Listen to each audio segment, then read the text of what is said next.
봄을 맞이하는 우리 온 성도들에게 하나님 주시는 눈에 보이는 계절 봄과 같은 그런 아주 신선하고 또 생명이 약동하는 그런 은혜가 여러분들에게 넘치시기를 축원합니다. 봄을 우리가 영어에서는 스프링이라고 부릅니다. 스프링이란 말은 밑에서 솟아난다, 솟아오른다 하는 뜻입니다. 움츠려 있던 우리의 몸과 마음이 하나님 주시는 아름다운 봄을 맞이하면서 여러분들 기지개를 켜고 활기를 펴고 약동할 수 있기를 축원합니다. 아울러서 여러분의 마음과 여러분의 영혼도 더욱 활기 있게 살아 넘치시기를 축복합니다. 3월달이 곧 다가옵니다. 3월달을 마르치라고 부릅니다. M-A-R-C-H, 마르치. 마르치란 말은 행진하다, 전진하다, 진군하다 그런 뜻입니다. 한결같이 봄은 또 3월은 우리에게 살아 움직이는 것을 말하고 있습니다. 여러분 겨울 동안에 좀 신앙생활이 소극적이었고 그렇다고 판단한다면 봄을 맞으면서 하나님 앞에서 성령님의 도우심을 받아서 생기가 넘치고 활기가 넘치는 여러분들의 영과 육의 삶이 되기를 성삼위 하나님의 이름으로 축복합니다. 오늘은 세례 요한에 대해서 제가 여러분에게 하나님 말씀을 전하려고 합니다. 마태, 마가, 누가, 요한복음에 세례 요한 이야기가 담겨 있습니다. 그 세례 요한의 삶을 그의 영적인 모습, 신앙, 또 하나님께 받은 사명을 감당하는 헌신 이런 걸 종합해서 세례 요한의 가치관이라는 제목으로 말씀을 전하겠습니다. 다 같이요. 세례 요한의 가치관. 자, 찬양대 시작. 세례 요한의 가치관. 가치관이란 말은 내가 어떻게 살아야 되느냐? 즉 하나님이 우리를 창조하신 본래의 모습대로 하나님의 형상대로 하나님의 인격을 담고 하나님의 성품을 닮은 존재로서 살아가야 되겠다. 그 결심하는 것, 그리고 그렇게 살아가려고 노력하는 것, 이런 걸 가치관이라고 말하는 거예요. 제가 이번 주 중에 아주 좋은 글을 하나 읽었습니다. 사람이라는 제목의 짧은 글인데 사람, 정말 사람답게 살고 싶다. 사람, 어려움을 겪고 힘들어하는 사람이 나를 바라만 보아도 마음이 편안해지고 나를 바라만 봐도 용기를 얻고 힘을 얻을 수 있는 그런 사람이 되고 싶다. 다른 사람을 배려하고 다른 사람을 너그럽게 대해줄 수 있는 그런 사람이 되고 싶다. 핵심 내용 주제가 그런 것이었습니다.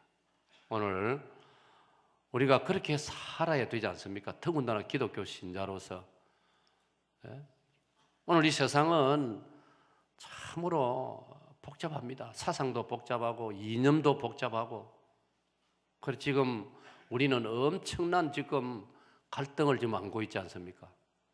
같은 대한민국 사람 주민등록증 내보면 똑같습니다. 다 대한민국 주민등록증 가지고 한국말을 사용하고 태극기 앞에서 애국가를 부르면서 같은 대한민국 사람인데 지금 무려 100만 명 혹은 100만 명 이상이 양쪽에 100만 명 이상씩 모여가지고 마치 서로 지금 싸우려고 하는 것처럼 이렇게 나뉘어져 있습니다. 참 이걸 가리켜 가치관의 혼돈을 지금 우리가 겪고 있습니다.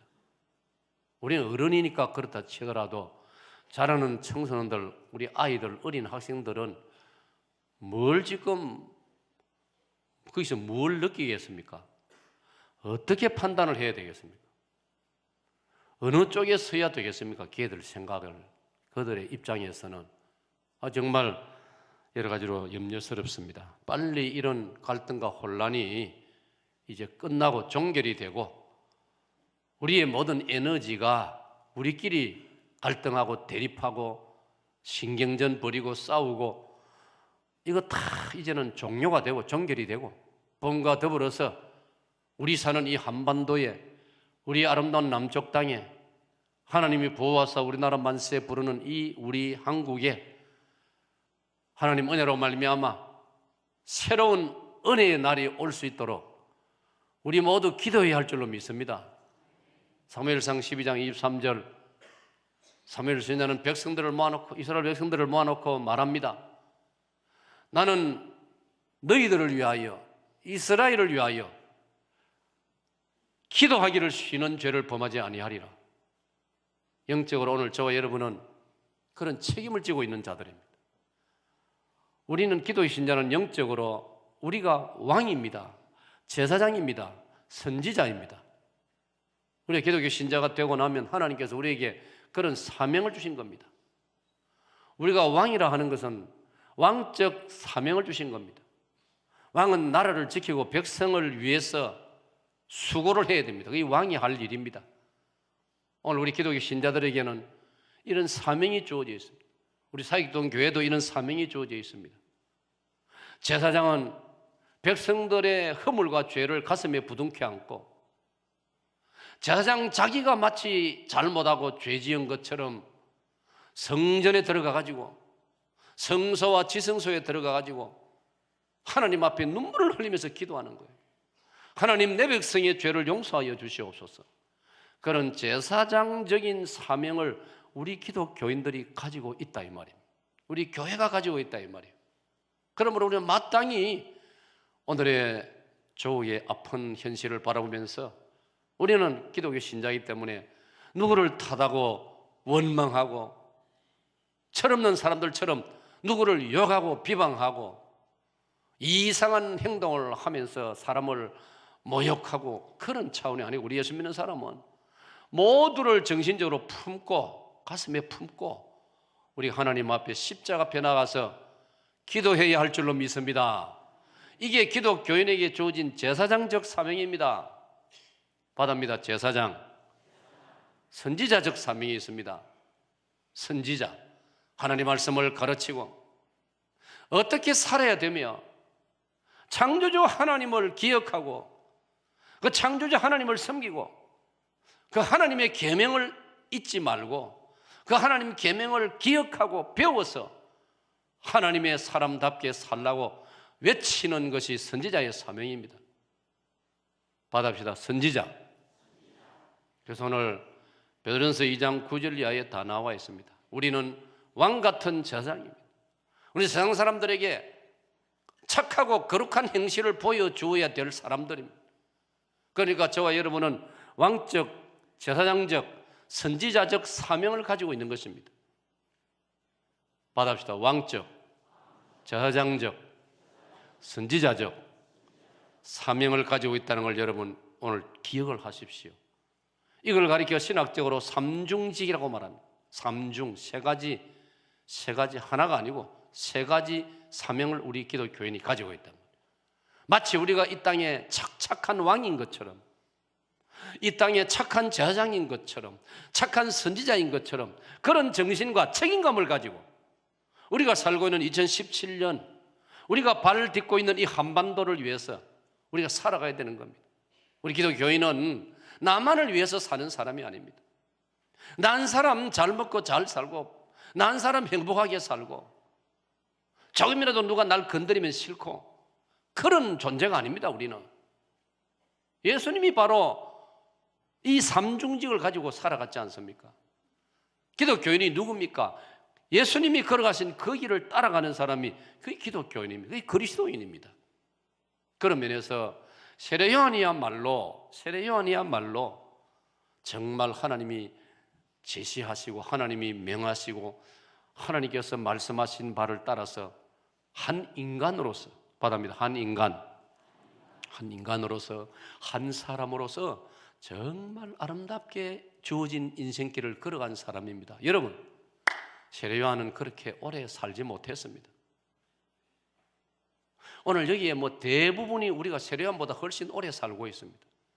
세례 요한은 제가 성경을 묵상해 보니까 31살 내지 32살에 순교당했습니다.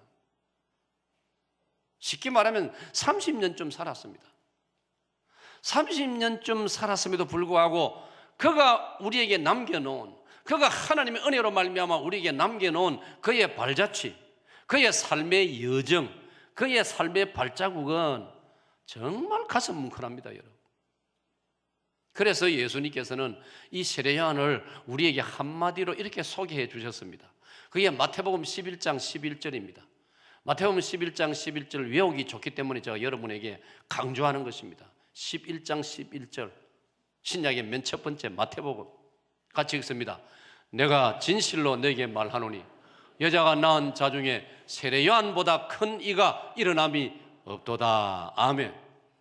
여자가 낳은 자 중에, 그 말은 남녀가 결혼해서 이 지구상에 태어난 인류 역사 속에 수많은 인구, 수많은 사람, 지금 75억입니다.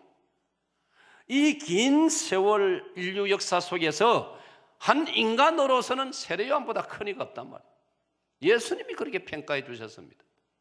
그럼 우리가 세례 요한을 주목하는 게 마땅하지 않습니까? 세례 요한을 배우는 것이 마땅하지 않습니까? 도대체 이분이 어떤 사람이냐? 도대체 세례 요한이라는 사람이 인생을 어떻게 살아갔느냐? 짧디 짧은 30년밖에 살지 않았음에도 불구하고 어쩌면 이 사람이 우리의 가슴을 이렇게 뭉클하게 만드는 사람이냐? 어쩌면 이 사람의 이야기가 마태, 마가, 누가, 요한복음, 사복음서에 다 기록되어 있느냐? 여러분, 사복음서에 다 기록되어 있다는 것은 너무나 분명한 사실이고 진실이란 말이에요. 요즘 언론에서 많이 쓰는 단어 팩트란 말이에요. 팩트. 실제라 이 말이에요. 이런 사람이, 이런 기독교의 인물이 우리 앞서서 이 땅을 살다 갔다 이 말이에요. 그의 삶이 얼마나 아름답고 얼마나 가슴 점이고 얼마나 가슴 뭉클한 삶의 흔적이었으면 마태, 마가, 누가, 요한복음, 사복음서가 다 다루고 있으며 예수님께서 이 사람을 가리켜 여자가 낳은 자 중에 세례 요한보다 큰 이가 없다고 말씀했지 않습니까? 여러분, 성경에는 참고로 이 세례 요한과 방불할 정도로 자주 등장하는 요한이 또 있습니다. 그런데 그 두 번째 요한은 예수님의 제자 요한입니다. 그래서 우리가 구분하기 위해서 오늘 우리가 묵상하는 이 사람 이름 앞에는 세례란 말을 붙여서 세례 요한이라고. 왜냐하면 이 사람은 와가지고 요단강에서 물로 사람들에게 세례를 베풀었습니다. 기억하십시오. 구약시대에는 이스라엘 백성들 아이가 태어나면 할례를 베풀었습니다. 사람을 대표해서 여성들에게는 면합니다. 여성들은 그걸 면함 받습니다. 사내 아이들, 남자들, 사내 아이들이 난 지 8일 만에 할례를 받았습니다. 할례란 말은 요즘 말로 말하면 의학적으로 포경수술을 말합니다. 난 지 8일 만에. 자, 이게 신약으로 넘어오면서 이 할례라는 제도가, 그리고 이스라엘 남자들에게만 행하던 이 제도가 중단이 되었습니다. 종료가 되었습니다. 끝났습니다. 대신에 세례가 시작된 것입니다. 받아봅시다. 세례. 그래서 지금 우리도 부활절, 고난의 주간 부활절을 맞으면서 세례 준비를 하고 있습니다. 세례 공부를 하고 세례식을 할 것입니다. 여러분 그동안 보아봤습니다. 오늘 여러분들 중에 아직도 세례를 받지 않고 미루고 계시는 분이 있으면 정말 서둘러서 세례를 받으세요. 이는 기독교인으로서의 초보입니다. 마땅한 절차입니다.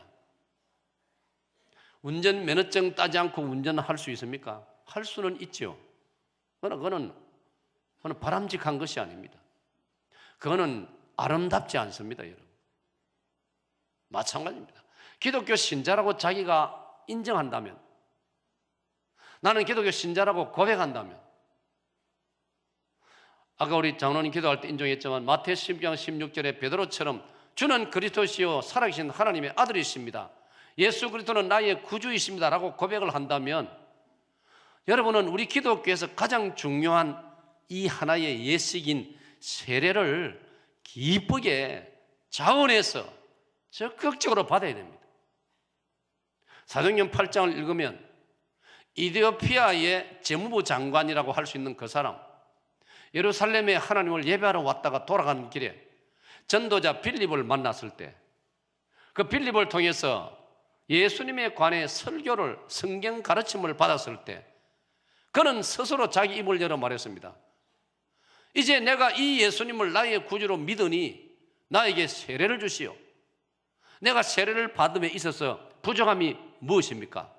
나 세례 받고 싶습니다.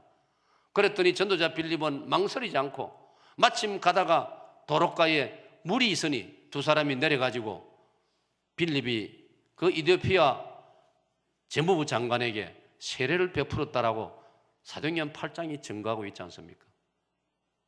여러분, 그래서 아프리카 나라들 가운데 맨 먼저 기독교 복음이 전파되고 심지어 한때는 기독교 나라라고 일컬어진 나라가 이디오피아입니다. 그래서 6.25 전쟁이 났을 때 그 먼 아프리카에서 그들이 기독교 사상을 가졌기 때문에 공산주의를 막아내고 저 얼음에 찬 코리아를, 남쪽 코리아를, 사우스 코리아를 도와줘야 되겠다. 그 먼 아프리카에서 육군 부대가 우리나라에 왔지 않습니까? 참전국이 된 겁니다. 그게 바로 거슬러 올라가면 이런 기독교 복음을 받은 영향이 그들의 바탕에 깔려있기 때문인 것입니다. 그래서 여러분, 이 세례 요한이 열심히 세례를 베풀면서 하나님 말씀을 전하고 예수님을 소개하는 일에 헌신하다가 그는 순교를 당했습니다. 그래서 세례 요한이라고 부르는 거예요. 한 사람은 요한복음, 요한 1, 2, 3서, 요한계시록을 기록한 사도 요한이라고 부르는 거예요. 받아봅시다. 세례 요한, 사도 요한. 그래서 구분해서 여러분들이 혹 설교를 듣거나 성경 공부할 때도 그렇게 이해를 하시면 되겠습니다.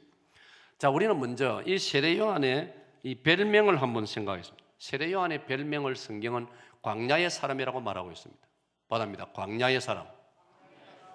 이 말은 세례 요한이 광야에서 활동을 했다 이 말이에요. 여러분, 이게 무슨 말일까요?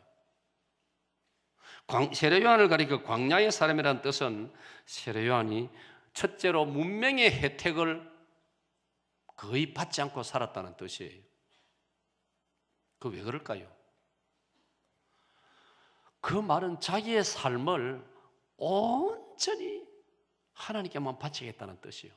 그런 뜻이지요.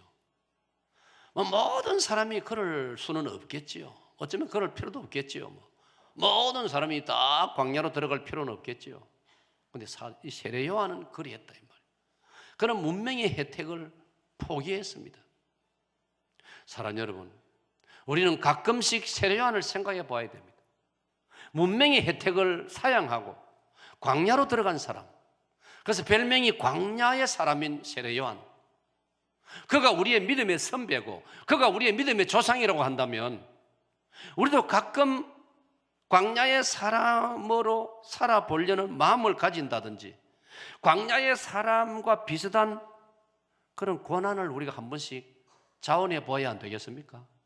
예를 들어서 가끔씩 내가 금식을 해본다든지 가끔씩 내가 내 삶을 줄이고 내가 복음을 위해서 물질적으로 헌신을 한번 해본다든지 아니면 내가 바쁜 중에도 주일학교 교사로 내가 섬겨본다든지 사랑방의 순장으로서 내가 섬긴다든지 여러분 그런 게 바로 우리의 믿음의 조상 세례 요한이 광야의 사람으로 살아간 그 사실을 나에게 조금이나마 적용하는 게 되어지는 것입니다. 세례 요한은 세례 요한이고 나는 나고 2000년의 시간적인 간격이 있는데 그 사람하고 나하고 무슨 상관이에요? 그 사람은 이스라엘 사람이고 나는 대한민국 사람이에요. 21세기를 살고 있고. 그러면 여러분 이 성경은 우리에게 어떤 의미가 되어야 됩니까? 하나님 말씀은 항상 지금 여기 나에게 해당되는 말씀입니다. 아멘. 받아봅시다. 지금 나에게. 그러니까 하나님 말씀을 받을 때는 항상 여러분 나에게 주는 말씀으로 받아야 되는 겁니다. 아멘. 데살로니가 전서 2장 13절에 바울 사도는 그 교회를 칭찬합니다. 데살로니가 교회 성도 여러분, 여러분들이 내가 설교하고 하나님 말씀을 전할 때 사람의 말로 받지 아니하고 하나님의 말씀으로 받은 여러분들을 내가 귀하게 생각합니다. 이 살전 2장 13절의 말씀이에요. 여러분 세례 요한이 광야의 사람이라는 걸 기억하십시오. 받아봅시다. 광야의 사람. 여러분 중에 광야의 사람으로 사는 걸 아이고 내가 그래 한번 살아보겠습니다. 그게 쉽지 않아요. 우리 박근태 목사님 곡성교회 2015년 12월 우리 당회 결정으로 곡성교회 담임 목사로 파송을 했지 않습니까? 전라남도 곡성읍에 곡성교회는 교회가 세워지고 근 14년 동안 정식 담임 목사 없이 14년을 보낸 특이한 교회였습니다. 그래서 교회가 예배당은 너무나 아름다운데 참 아름답습니다. 엘리베이터까지 건축하면서 설치가 다 된 그런 교회당인데 담임 목사가 없는 교회. 이 교회가 얼마나 시간이 갈수록 피폐해지는지. 그래서 거기에 초창기 멤버 책임을 하나님 앞에 져야 될 분들이 이제는 당황을 하는 겁니다. 왜 자기들 나이가 많아지고 80대를 바라보게 되고 큰일 났단 말이에요. 하나님의 인도하심이 계셔가지고 결국 저에게로 연락이 오고 우리 당회와 인원이 되고 결국 그 교회가 우리에게 부탁이 들어왔습니다. 자기 교회를 맡아달라고, 사역동교회가 맡아달라고. 그래 된 것 아닙니까? 그래서 우리 당회가 몇 차례에 걸쳐서 현지 방문을 하고 현지 확인을 하고 그래서 우리는 결국 결정을 공동회를 열어서 우리 사역동교회가 그 교회를 책임지기로 했던 것입니다. 제일 중요한 것은 담임 목사를 파송해야 돼요. 박근태 목사님을 보낼까? 장승민 목사를 보낼까? 장목사를 보낼 걸 잘못했네. 여러분 아시나요? 그때를 아시나요? 박근태 목사가요 당에 공시로 안을 내놓기 전에 제가 박 목사요 아무리 생각해도 당신이 곡성교회를 맡아야 돼요. 당신이 섬진강을 건너서 전라도로 가야 돼요. 경상도 사람이 전라도로 가서 목회하는 것이 쉽지 않습니다. 경상도 사람들은 좀 무뚝뚝해가지고 적응을 잘 못하지 않습니까? 전라도 출신 목사님들은 경상도 와서 목회 잘하는데 경상도 출신들은 잘 못해요. 말도 투박하고 눈치도 늦고. 여러분 박근태 목사가 담임 목사로부터 그 통보를 받고 나서요 사람이 바삭바삭 말라갔지 않습니까? 기억납니까? 몸이요 쫙 말라갔어요. 입술이 다 터졌습니다. 얼마나 제가 고민을 했겠습니까? 결과적으로 순종을 했습니다. 그래서 파송되었습니다. 이제 1년이 다 지났지 않습니까? 지난주일 우리 교회 방문하고 저녁에 이 강단에 섰지 않습니까? 하나님 은혜로 많이 달라졌죠. 아주 신나게 보고하는 것을 우리가 들었습니다. 여러분 내가 현재 살고 있는 내가 타고난 좋은 환경을 버리고 포기하고 광야로 간다는 거 그것이 어렵습니다. 네? 좋지만 제 친구 이한봉 목사님이 우리 사역동교회 협동 목사님이 지금 기관 목사님 고신대학 교수를 이제 은퇴했습니다. 긴 세월 교수 사역하고 이 목사님은 좀 취미가 있어요. 이 꽃도 기르고 나무도 기르고 돌도 수석도 모으고 이런 이 취미가 많아요.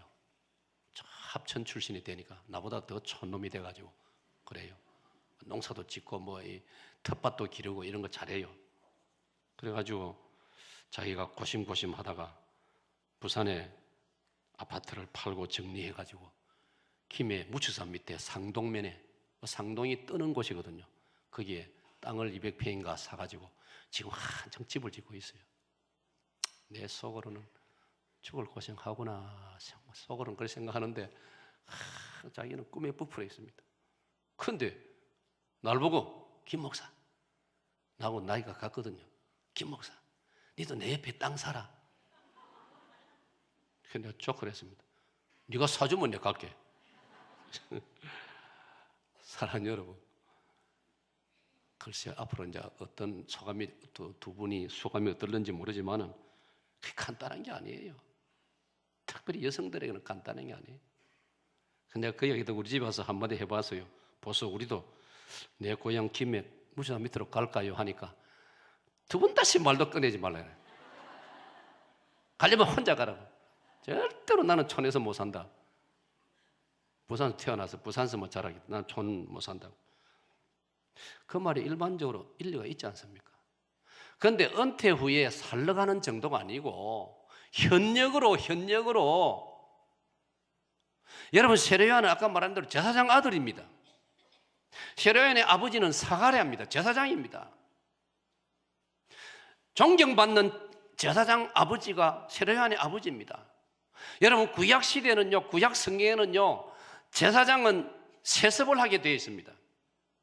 아버지가 세상 떠나면 아들이 제사장 이어받습니다. 그러니까 아론의 아들 훌, 그 다음에 또 누굽니까? 엘르아살, 그 다음에 아론의 아들 엘르아살, 그 다음에 비느하스, 손자 비느하스. 하나님 그렇게 명령하셨어요. 아론 레위 지파 안에 아론의 가문의 자자손손 대대로 성막과 성전을 지키는 제사장이 되라, 모세를 통해서 말씀하셨단 말이에요. 그러니까 구약 성경에서는요, 아무 문제 갈등 없어. 당연한 아버지를 이어서 아들이 제사장 되는 거예요. 지금은 신약 시대니까 그걸 적용해가지고 아이고 목사님 아들이 또 이어서 담임 목사가 되고 막 그럴 수도 있지만은 꼭 그렇게 또 해야 되는 것도 아니죠. 그래서 뭐 요즘 한국 교회 안에 가끔 그런 시끄러운 이야기가 들릴 때도 있지 않습니까? 그런데 우리 장 목사님처럼 예를 들어서 뭐 아버님이 개척해가지고 아직도 그렇게 넉넉한 교회가 아니고 자그마한 교회의 경우에는 뭐 아버지가 아들이 아버지 이어서 목회한다고 누가 무슨 소리 하겠습니까? 그 좀 대형 교회, 큰 교회에 그렇게 하면은 뭐 보기가 안 좋고 이래가지고 좀 시끄럽죠. 근데 그게 이제 그걸 제가 이야기 많이 하려고 하는 게 아니고 구약 시대이기 때문에 세례요한은 얼마든지 아버지를 이어서 제사장 노릇할 수 있는 거예요. 여러분 구약 성경에서 제사장이 입는 옷만 한번 생각하세요. 출애굽기 레위기에 제사장 의복이 설명되어 있습니다. 솜씨 좋은 바느질 잘하는 브사렐과 오홀리압을 비롯해서 탁월한 솜씨를 가진 사람을 선발해가지고 그들이 성막을 만들고 그들이 제사장 의복을 만드는데 그 제사장 의복에 대해 제사장복에 대해서도 설명이 얼마나 많습니까? 청색, 자색, 홍색 실로 정교히 짜가지고 제사장의 옷을 저 속옷으로부터 2겹, 3겹, 4겹, 심지어 5겹까지 그 가운에 이르기까지 그 제사장 복장에 대해서 자세히 설명되어 있어요. 그런데 세례요한은 보십시오. 자기 자발적으로 제사장복 한번 입어본 적이 없습니다. 그는 광야로 가서 성경은 세례요한이 약대 트롯을 입었더라. 여러분 그 약대 트롯은 우리가 돈 많은 여성들이 입는 뭐 별 돈 없어도 좀 많이 입습니다만은 여성들이 입는 그런 보드랍고 촉감이 좋은 그런 모피 외투가 아니에요. 아주 윤기가 촥 흐르는 그런 여우 목도리가 아니에요. 광야에 쓰러져 넘어 죽어 있는 낙타 그 껍질 벗겨가지고 그냥 막 대충 걸치고 다니는 그런 거예요. 그래서 세례요한을 가리켜 광야의 사람이라고 말해요. 오늘 사랑하는 여러분, 복음을 위해서 가끔씩은 우리도 문명의 혜택을 조금은 줄이고 절제하면서 조금은 불편하게 살려고도 좀 의지와 노력도 하고, 네? 이런 걸 생각하면 우리는 지금 문명의 혜택을 너무나 많이 받고 있어요. 좋은 시설 속에 우리 사역동에 지금 이 환경과 이 문화적인 이런 혜택만 해도요 우리는 과분하다고 생각해야 됩니다. 이 이상 더 뭘 여러분 바랄 것입니까? 여기서 여러분이 뭘 더 요구하시겠습니까? 그러지 않지요. 물론 덥다고 히터 피우지요. 춥다고 에어컨 말이 그 덕분에 여러분 한번 웃으세요. 잠도 깨고. 춥다고 히터 틀지요. 덥다고 에어컨 켜지요.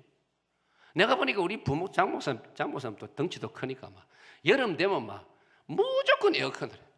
내가 좀 끄라. 그러니까 젊은 사람들 아예 습관이 되겠어요. 에어컨 없으면 아예 못 사는 줄로 생각하고. 우리가 지금 우리도 모르게 문명의 혜택에 너무 길들여져 있고 너무 익숙해져 있단 말이에요. 우리는 때때로 사막의 열대지방에서 복음을 전하는 선교사들 한 번씩 생각을 해보고, 저 추운 러시아, 중앙아시아 이런 데서 추운 데서 복음을 전하는 선교사들도 생각을 해보고, 그런 데 살고 있는 사람들도 생각을 해보고, 세례 요한을 우리가 묵상하면요, 그런 모습도 우리가 공부를 해야 되는 거예요. 그런 나를 한번 비춰보아야 되는 거예요. 우리는 너무나 황송하다, 너무나 참 우리는 호강을 너무 많이 하고 있다, 그런 자책감도 한 번씩 가져야 되는 거예요. 성경은 세례 요한이 먹는 음식이 뭐라고 했습니까? 메뚜기와 석청이라고 했습니다. 여러분, 메뚜기와 석청, 그 메뚜기라는 것이 여러분 우리가 어떤 취미삼아 먹는 잘 따듬어 가지고 잘 기름에 버물러 가지고 후라이팬에 멋지게 볶아 가지고 그래 먹겠습니까? 광야에서 무슨 후라이팬이 있고 뭐가 그렇습니까? 그냥 생으로 잡아 가지고 질근질근 씹어 먹는 거예요. 우리는 부드러운 음식을 먹다가 한 번씩은 세례 요한은 광야에서 이 날 것을 먹으면서, 그것도 배불리 먹었겠습니까? 광야에서 메뚜기가 있어봤자 얼마나 많겠습니까? 메뚜기라는 것은 곡식이 있는 곳에 메뚜기가 자라는 것이지.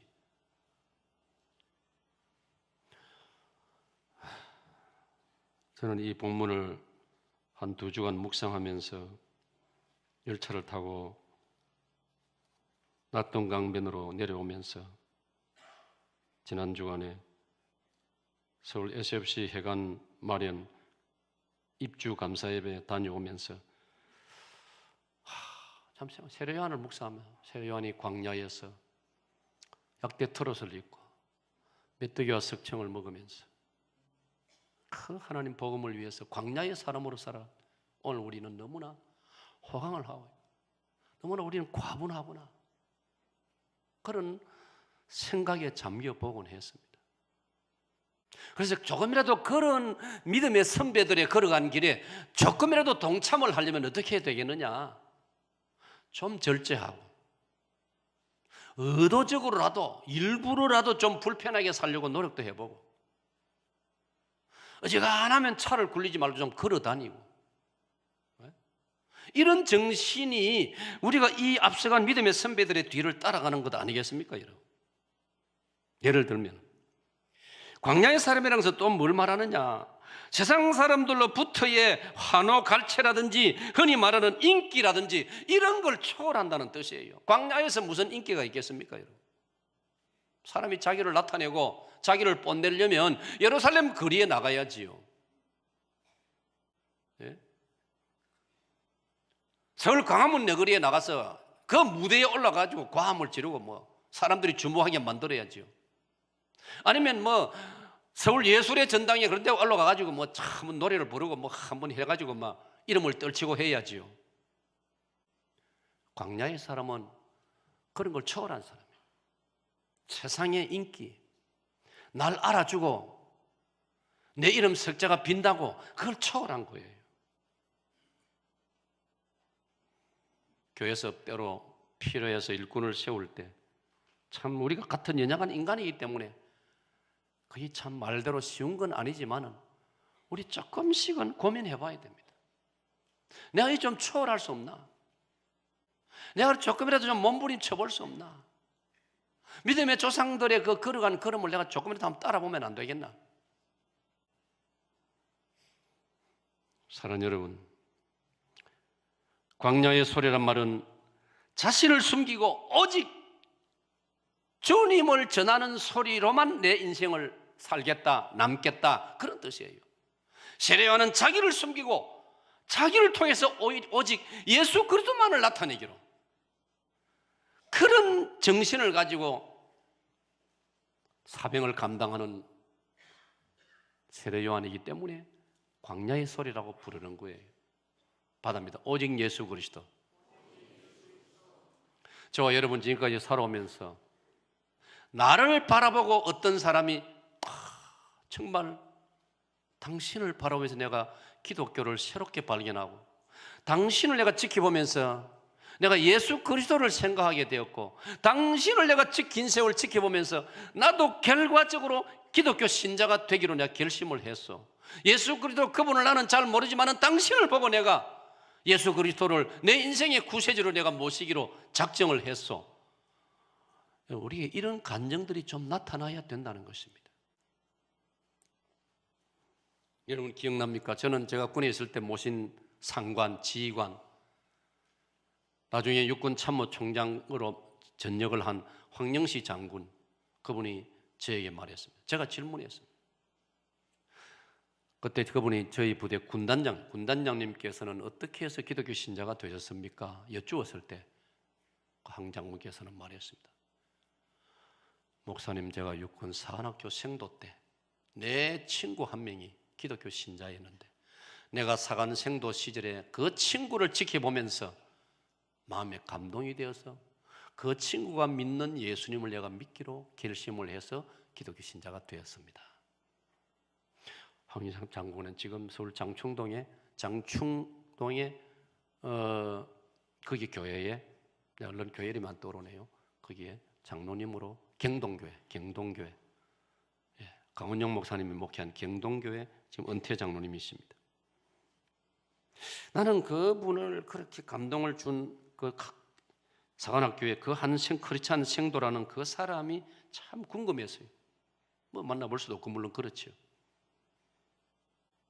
세례요한, 그는 자기를 포기하고 자기는 어떤 대우를 받고 자기는 어떤 고난의 길을 걷더라도 자기를 통해서 예수 그리스도가 나타나고 예수 그리스도가 증거가 된다면 자기는 더 이상 바랄 것이 없는, 자기는 소리로만 남고 끝나는, 자기라는 한 인간의 모습은 사라지는 그 인생을 살았던 것입니다. 그래서 세례요한을 가리켜 광야의 사람이라고 말하고 있는 것입니다. 그렇다면 사랑하는 여러분, 오늘 저와 여러분은 대체적으로 한국의 지금 보편적인 위치에 서 있지 않습니까? 생활이나 모든 면에.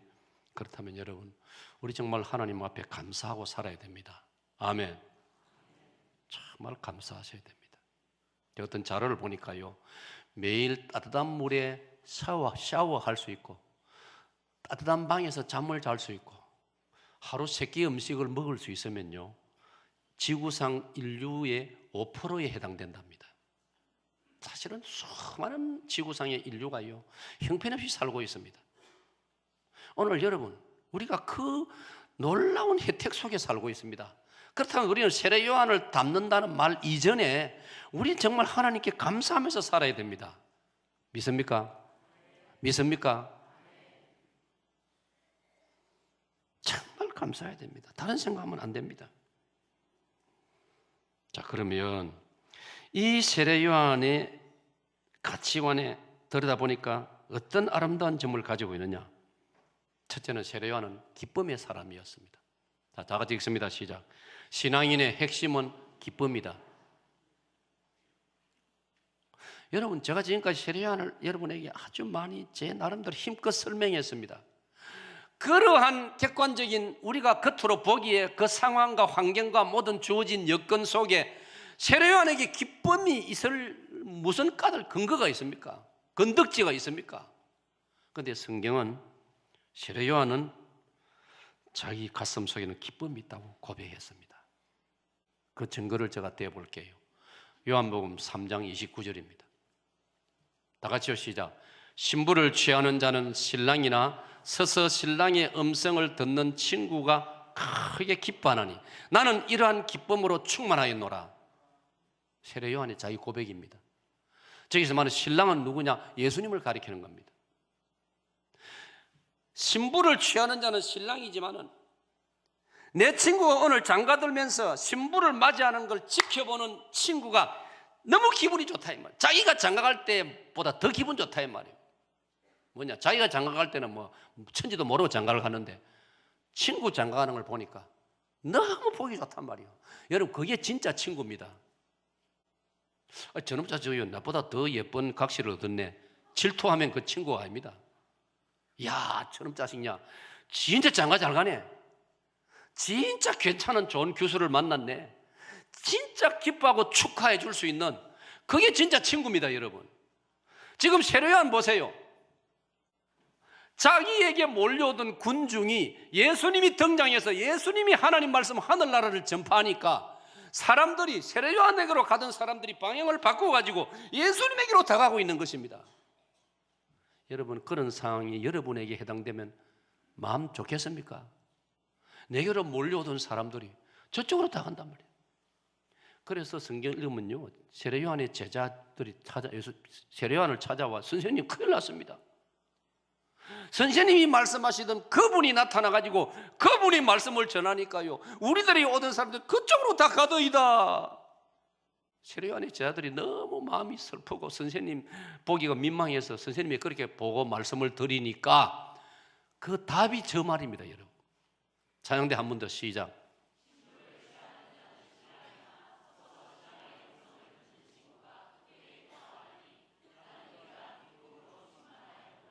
그래서 예수님이 세례요한을 가리켜 여자가 낳은 자 중에 가장 큰 자이다.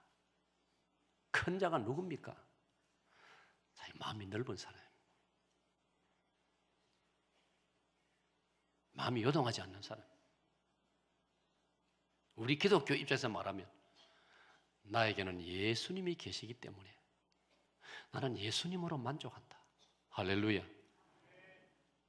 저 여러분, 사실 현실은 그렇지 않지 않습니까? 때로는 예수님은 온데간데 없고 예수님은 우리가 잊어버리고 눈앞에 보이는 현실 때문에 울었다가 화냈다가 짜증냈다가 불평했다가, 그럼 우리에게 예수님은 뭡니까? 우리 예수님은 그냥 뭐 죽은 조상 뭐 할아버지, 정조 할아버지 우리 방 액자에 뭐 액자 걸어놓은 집도 별로 없지만은 막 저만 낡은 그 사진 하나 액자 걸린 그런 존재입니까? 얼마나 우리가 참 이거 심각하고 민망한 문제입니까? 세례요한은요, 나는 이런 기쁨이 충만하다. 세례요한의 가치관은요, 기독교 신자는요, 신앙인은 기쁨이 늘 존재해요. 기쁨이 늘 자리 잡고 있어야 됩니다. 아멘. 오늘 여기 저를 비롯해서 저 이상 어른 세대 되시는 분들 제 말에 공감하실 겁니다. 우리는 어릴 때 신앙생활 할 때 기쁨하고는 거리가 멀었습니다. 기독교 신앙은 엄숙하고 기쁜 척 하지 말고 심각하게 신앙생활 해야 되는 줄 알았습니다. 그게 문화적으로 유교 영향입니다. 유교는 점잖은 문화거든요. 우리 조상들이 600년 동안 조선 왕조 시절에 유교를 국교로 하다시피 살아왔기 때문에 문화가 그게 몸에 배해가지고 교회 다니면서 성경을 배우면서도 못 깨닫는 거예요. 저 보세요. 신앙의 핵심은 기쁨입니다. 아멘. 왜? 죄 용서를 받았으니까 기쁘지요. 천국에 소망이 있으니까 기쁘지요.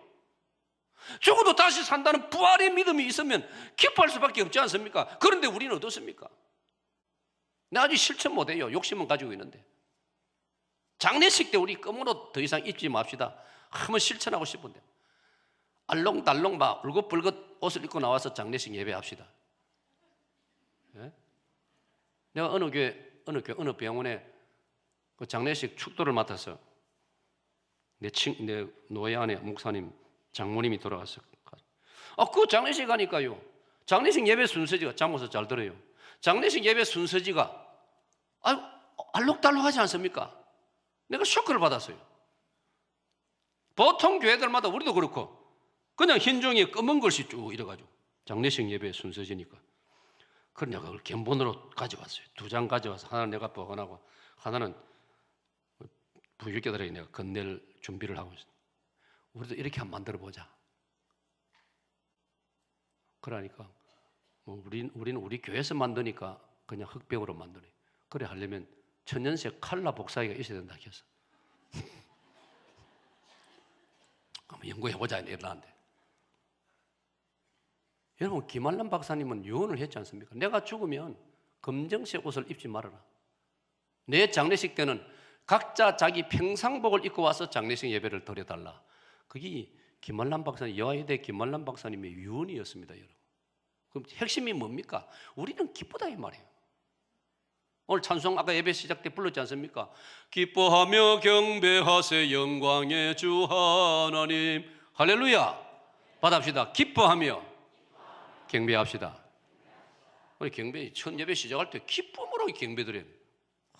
하지 마. 너무 우울하고 너무 심각해가지고 막 비장한 각오로 막 어디 뭐 전쟁터 나갈 때는 비장해야 되지만 예배 드릴 때는 기뻐하며 경배하세요. 시편 100편에 온 땅이여 여호와께 즐거이 부를지어다. 기쁨으로 여호와를 섬기며 노래하면서 그 앞에 나갈지어다. 할렐루야. 여러분 만나러 오는 사람이 생긋생긋 웃으면 기쁨으로 오는 게 좋지, 우지상 해가지고 오면 또 차버리고 싶지 뭐. 그 좋아할 사람 누가 있습니까? 나는 놀랐습니다. 새로 발견을. 세례 요한이요, 겉으로 보기에 인간적으로 볼 때 모든 거 포기하고 광야의 사람이란 별명을 가지고 살면서도 결국 그는 순교당하지 않습니다. 31살쯤에 순교당합니다. 그는 영적으로 그걸 내다보고 있습니다. 그럼에도 그의 가슴속에 기쁨이 자리 잡고 있다는 겁니다. 이게 기독교인 줄로 믿으시기를 바랍니다.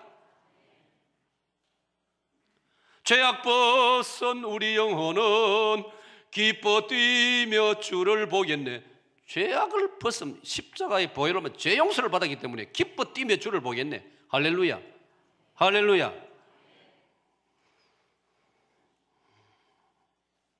여러분 알고 보니까요, 우리 예수님도요 기쁨이 충만한 분이라고 성경이 말하고 있어요.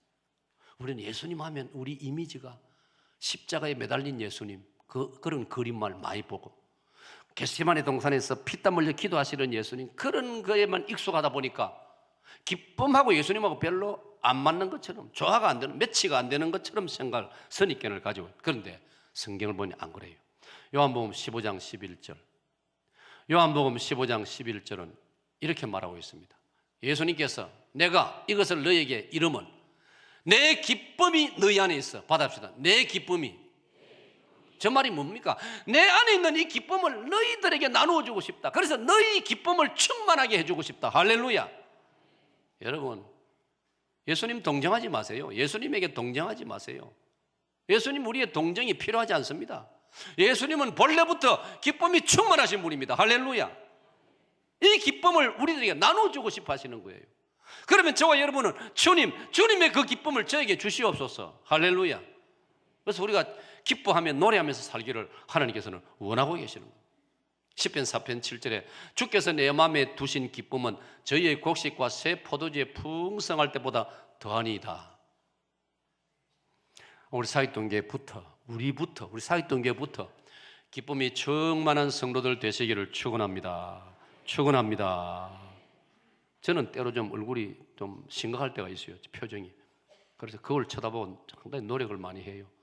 그러니까 여러분 제 닮으려고 하지 마시고 예수님 닮으셔가지고, 우리 장모사 닮아가지고, 우리 장모사는 잘 웃어요. 보니까 뭐 늘 보면 빙글빙글 웃어요. 얼마나 그 좋은 은사입니까? 저는 좀 심각해요. 나는 그 이미 지적받았어요. 내가 강도사 시험 칠 때 심사 목사님들이 이제 필기시험 다 치고 이제 마지막 실제 설교하는 거 마지막으로 이제 구두 시험이 있는데, 설교 마치고 평을 하시는데 심사위원들이 저를 보고 그 김철봉 전도사는 말이지 설교 내용도 좋고 박력도 있는데, 딱 이렇게 말했습니다. 제가 박력이 있답니다. 내용도 좋고 박력이 있는데 그 얼굴이 너무 심각해요 이러더라고요. 그러는 자기도 보니 얼굴 심각하더라고요. 그분 성함이 한아무예 목사님인데 이미 세상을 떠났습니다. 우리 한상도 목사님은 아니고 그보다 훨씬 젊은 아무예 목사님입니다. 그분도 아주 좀 우리 후배들이 찬바람이 좀 느껴지는 그런, 그러니까 자기를 잘 아는 것 같아요. 비슷하니까 인상이. 거의 늘 기억나가지고 제가 심각한 얼굴 안 하려고 그걸 앞에 서가지고 혼자서 생각생각 웃기도 해보고 막 이러는데, 그게 뭐 타고나야 되는 거지 그게 억지로 사실 잘 안 돼요. 근데 내가 물어보면 또 교인들은 또 뭐 듣기 좋아라고 그러는지 좋대요. 날 보고 인상 좋대요. 윤장로님 맞습니까? 이것도 또 점수 달라고 맞대요. 세례 요한 한 가지 더 생각할, 세례 요한은 착각을 하지 않습니다. 세례 요한은 착각하지 않습니다. 자, 받아봅시다. 세례 요한은 착각하지 않습니다. 여러분 세례 요한의 상황은요 착각하기 딱 좋았습니다. 알맞았습니다. 예수님 등장하기 전까지만 해도요, 사람들이 세례 요한에게로 인산인으로 모여들었습니다. 복음서를 자세히 읽어보면요, 이 예루살렘으로부터 온 유대로부터 이두메로부터 요르단 쪽에서부터요, 사람들이 세례 요한에게로 몰려들었다고 했습니다. 심지어 바리새인과 서기관들과 그 사두개인들까지도 세례 요한에게로 모여들었다고 했습니다. 그러면 그 정도 되면요, 사람이 착각할 만합니다. 내가 혹시 내가 메시아가 아닌가? 사람들이 또 여론이 그랬어요. 이거 메시아를 더 이상 기다릴 필요 없다. 세례 요한 이 어른 우리가 이분 지켜보니까 이분이 우리가 기다리고 조상들이 기다리던 메시아다. 그런 여론이 많이 일어났습니다. 그러면 착각할 만하지 않습니까? 내가 메시아구나. 요즘 우리 사회에 착각하는 사람 얼마나 많습니까? 지금 대통령이 저렇게 얻어맞고 있는데도요, 대통령 오르는 사람이 지금 20명입니다 벌써. 진짜 웃기지 않습니까? 착각은 자유라하지만은 저렇게 좀 착각들을 하고 있습니다. 유엔 사무총장도 착각해가지고 나오면 쉽게 당선될 줄 알았는데 20일쯤 다녀보니까 이거 이러다가 내가 질이 말라 죽겠구나 싶어가지고 그만두었지 않습니까? 그분이 그 정도면요, 다른 사람은 더 심한 착각들을 하고 있는 거예요. 혹시 오늘 저와 여러분도 때때로 너무 착각하지 않습니까? 내가 하나님의 형상으로 지음받았고 예수님의 십자가 보혈로 용서받았으니까 소중한 존재인 것은 분명하지만은, 그러나 다른 사람하고 비교해가지고 내가 너무 잘났다거나 다른 사람을 무시하고 내가 너무 대단하다거나, 그래서 내 자존심 나는 자존심 상하면 못 살아 해가지고 너무 그러면 안 되는 거예요. 착각하면 안 되는 거예요. 세례 요한은요, 자기를 부추기는 사람 많았습니다. 그럴 때마다 세례 요한은 정확하게 말합니다. 나는 아니다. 나는 아니요. 나는 그리스도가 아니요. 나는 그분의 신발끈 풀기도 감당치 못할 그런 인간에 불과하오. 그분은 흥해야 되고 나는 사라져야 돼요. 이게 세례 요한입니다, 여러분. 세례 요한은 착각하지 않았습니다. 오늘 성수관 그리스도인, 성수관 교회는 바로 이 세례 요한의 가치관을 가지고 살아보려고 몸부림치고 하나님 앞에 기도하고 그 길을 걸어가는 사람들입니다. 그 믿음을 가지고 걸어가는 사람에게 하나님은 하늘의 평강을 주시고 담대함을 주실 것입니다. 이 은혜가 있으시기를 축원합니다.